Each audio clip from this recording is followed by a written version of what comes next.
Hey, what's going on YouTube? So today we're going to go through with Ivara here and do some Cephalon Simaris leveling the easiest way that I know possible. So we're just going to head up to Sedna and do the extermination mission there, and make sure that you do it on the regular mission, not the Octiva one, because that's quite hard to do compared to this one by yourself. And you want to make sure that you are solo, unload up the mission there, and continue on. Once when you load in, you just kind of either use energy pads if you have them. I'm using Xenaric's passive ability to use the Void Dash to get energy back, and I just kind of go like that the rest of the mission, however much you need. Two things that you mostly need throughout is a silent based weapon, or anything that can make silent using the mod Hush on primaries, or don't know what it is for secondaries. I haven't seen that one for a bit, so I can't tell you exactly at the top of my head. But and then a melee weapon for assassinations from behind. Once when you get enough energy to continue on, then you just go through, get your scanners going, and just kind of go through. You want to make sure that you get as many stealth scans as possible. The more that you get, the faster it goes. Because here they drop always around 200 plus experience towards Cephalon Simaris, so about every 5 guys is your 1000 reputation that you need. So you just kind of got to gauge it that way. If you're lucky enough, like how I have it, I have my Cephalon target here, so it makes it a lot easier. You don't have to try to get him that way, but it makes it a lot easier and speeds up the process, because those guys drop on average around almost 4,000 experiences alone, so it kind of speeds up the process by a lot. So the next thing you want to do is just kind of go through and stealthily scan as many as you can. Take out guys as you go, but you have to make sure that you do it as stealthily as possible, because if someone sees a body, it ends up outering them, and then the experience that you get out of it actually drastically drop down to like 71. This is what I've seen. Like, you see that guy's been notified by wherever you scan him, so it doesn't matter. But as you go through, whatnot, you just have to kind of really pay attention, make sure nothing's going to happen.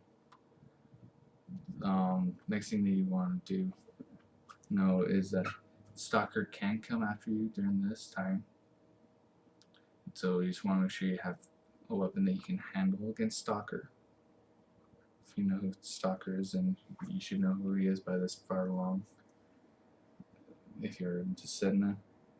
And then the next thing that you need to also worry about is, of course, your syndicates. The ones that you're enemies against will actually spawn in as well every so often. You don't see it in this one, but I've had it happen quite a few times. If you're a Vara here and just staying invisible, just wait until they're de-aggroed, and you can actually use them towards Cephalon Simaris' rank as well, and get the 200 plus ranking out of it, which is really, really nice to do. Next thing you want to do is just, of course, go through as shown. Try to do it as stealthily as possible, get as many kills. Once when it says daily cap is reached, then you're free to go through and just kill enemies to finish up the mission. With Syndicate standing, you have to finish the mission. You can't just, oh, got it, you can leave now. Not quite as so. So the build that I'm using for Ivara, if you're wondering, is more of an high efficiency and duration build.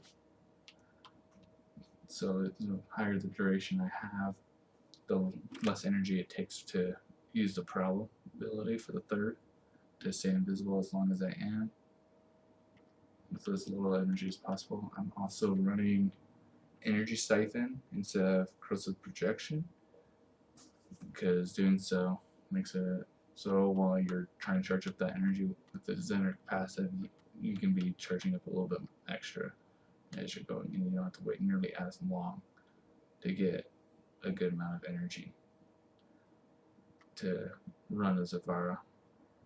And I'm also running with max prime flow to kind of help get as much energy as possible going. And then the primer that I'm using is the Vectis Prime sniper with a hush mod on it, so I can just snipe for quite a while and just take out as enemies as fast as I want. And then the melees is the Warframes that are just recently added to console, which are I actually really like them. And on both of them, I'm running a dual step build of 100% of corrosive and blast, which makes it really nice and easy for me to just go through and pretty much one-shot all the enemies that we have in this game with that kind of a build.